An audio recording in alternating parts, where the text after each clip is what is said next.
हाय दोस्तों, आज की कहानी है शराब के नशे में चूर पति ने किया पत्नी की हत्या। कहानी अगर पसंद आए तो वीडियो को लाइक और सब्सक्राइब जरूर करना। सुबह के करीब 6 बज रहे थे जब कानपुर के नौबस्ता थाना क्षेत्र में राजीव नगर की कॉलोनी में रहने वाले हैदर के रूम से बच्चों के रोने की आवाजें तेज हो गई। हालांकि हैदर के रूम से बच्चों की रोने की आवाजें बहुत पहले से ही आ रही थी, लेकिन ठंड के दिनों में इतनी सुबह सुबह कोई बिस्तर से उठना नहीं चाहता था। वैसे भी हैदर के घर के झगड़े झमेलों में मकान का कोई भी दूसरा पड़ोसी पढ़ने को तैयार नहीं था। उनके घर पर लगभग रोजाना झगड़ा होना, मारपीट और बच्चों के चीखने चिल्लाने व रोने पीटने की आवाजें आम बात सी हो गई थी।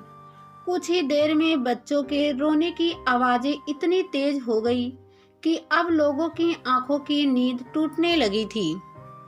मकान की पहली मंजिल पर रहने वाला मकान मालिक तो उनसे आपसी झगड़ों से इतनी परेशान हो गया था कि उसने तय कर लिया कि वो हैदर को घर खाली करने को कह देगा। मकान मालिक गुस्से और तैश में अपने बिस्तर से निकला।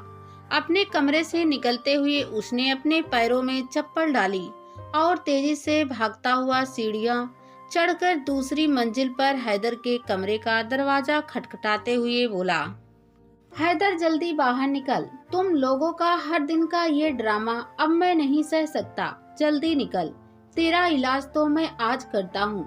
कुछ ही देर में दरवाजा खुला। दरवाजा हैदर ने नहीं बल्कि रोते हुए हैदर की 5 साल की बेटी साइमा ने खोला था। उसे रोता देख मकान मालिक ने उसे अपनी गोद में उठा लिया और बोला, अरे रो क्यों रही है? पापा कहाँ है तेरे? सुबह से तुमने रो रो कर सबकी नींद हराम कर डाली है। साइमा को गोद में उठाते हुए मकान मालिक ने कमरे के दरवाजे का दूसरा पल्ला खोला और अंदर का नजारा देख उसकी आंखें खुली की खुली रह गई। उसने देखा कि कमरे में बिखरे सामान के बीचों बीच जमीन पर हैदर की बीबी चांदनी पड़ी है। चांदनी के ठीक बगल में उसका 2 साल का बेटा हसन अपनी मां के गालों पर हाथ लगाकर उसे उठाने की लगातार कोशिश कर रहा है, लेकिन चांदनी कोई जवाब ही नहीं दे रही है। यह देखकर मकान मालिक के ठंडे पड़े कान एकदम से गर्म हो गए। उसके हाथ पांव सुन्न पड़ गए। उसके गले से आवाज नहीं निकल रही थी और उसके शरीर की मानो सारी ऊर्जा खत्म सी हो गई।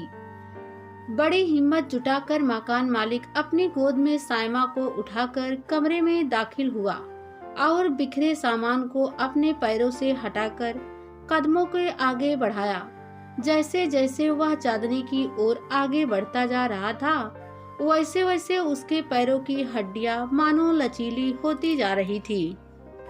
इस बीच कमरे में दोनों बच्चों की सुगबुगाहट और रोने का शोर पूरा था, लेकिन उसे मानो कुछ भी सुनाई नहीं दे रहा था। करीब 2 मिनट तक चांदनी के हाथों की नब्ज टटोलने के बाद उसे महसूस हुआ कि चांदनी की धड़कनें थम चुकी है, लेकिन उसने हार नहीं मानी।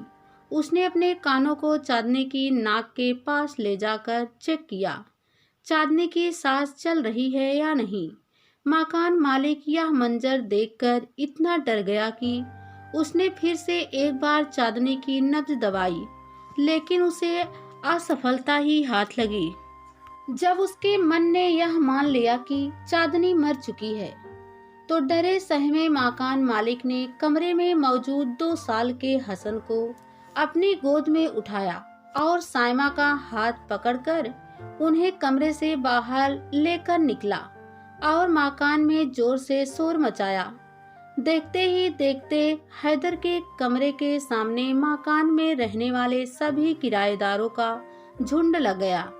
मकान में खड़े रहने की इतनी जगह नहीं थी, तो लोगों की मकान के बाहर गली में भीड़ जुटने लगी।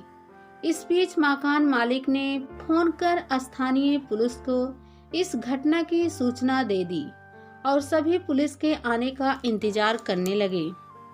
हर कोई जिसको यह बात पता लगती जाती कि फला घर में फला महिला की मौत हो गई है, वह मकान के आगे खड़ा हो जाता और मामले में होने वाली हलचल को देखने में व्यस्त हो जाता। हैदर के मकान के आगे जुटी भीड़ की खुशफुसाहट से इलाके में धीमी शोर सा फैल गया। थाना वहां से बहुत दूर नहीं था। कुछ देर के बाद ही स्थानीय पुलिस सूचना मिलते ही वहां पहुंच गई तो मकान के आगे जुटी भीड़ ने पुलिस वाले के लिए रास्ता बनाया। नौबस्ता थाना प्रभारी अमित कुमार भड़ाना के नेतृत्व में पुलिस कर्मी मकान में उस कमरे में गए जहां पर हत्या को अंजाम दिया गया था। कमरे में चांदनी की लाश जमीन पर पड़ी थी और घर का हर सामान अपनी जगह पर नहीं था।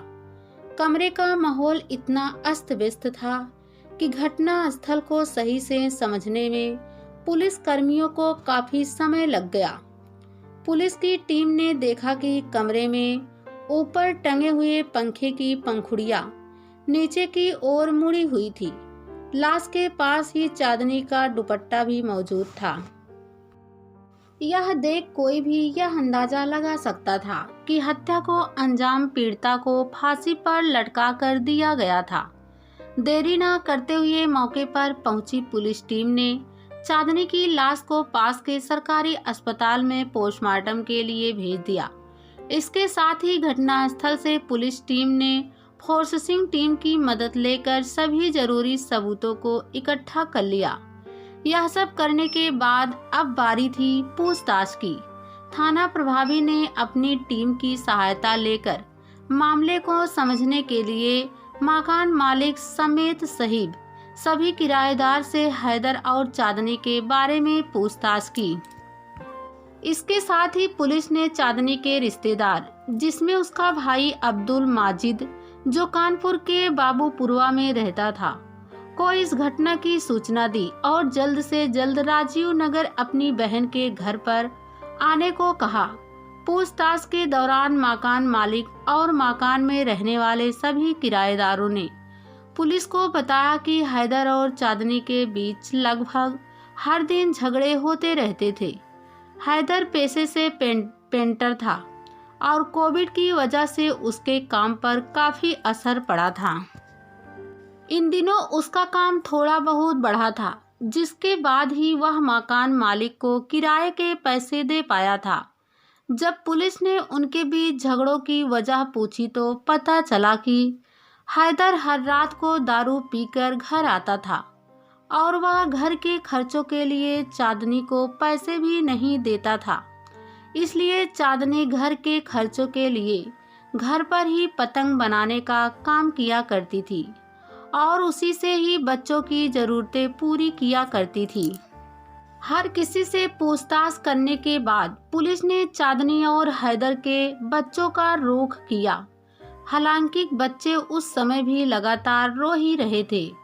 पुलिस की टीम ने उन्हें खिलौने और खाने के लिए चॉकलेट खरीद कर दिए तो बच्चे कुछ पल के लिए शांत हुए। इसी दौरान थाना प्रभारी ने चांदनी की बेटी साइमा से इस घटना के बारे में पूछा। साइमा फपकते हुए धीमी आवाज में बोली, पापा ने मम्मी के गले में दुपट्टा डाला और खींचकर पकड़ा। मम्मी जवाब नहीं दे रही थी।